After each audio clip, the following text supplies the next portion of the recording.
আসসালামু আলাইকুম এভরিওয়ান। আমার হাতে আপনারা এখন যে সার্কিটটি দেখতে পাচ্ছেন এটি হচ্ছে এটি DC step down voltage converter circuit.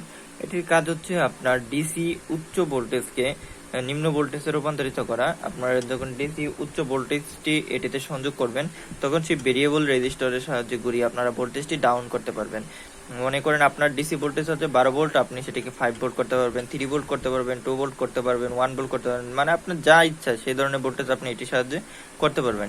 এখানে দেখতে পাচ্ছেন একটি বুস্টার কয়েল, দুটি ক্যাপাসিটর, একটি আইসি এবং একটি ভেরিয়েবল রেজিস্টর, একটি ডায়োড, আরো কিছু কিছু ছোট ছোট কম্পোনেন্ট রয়েছে, ক্যাপাসিটর রয়েছে, রেজিস্টর রয়েছে, এলইডি রয়েছে।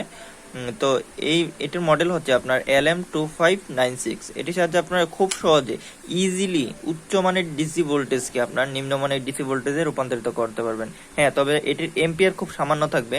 আপনার 1 এম্পিয়ার থেকে 2 এম্পিয়ার লোড এটির মধ্যে ইউজ করতে পারবেন, এতে বেশি লোড দিলে এটি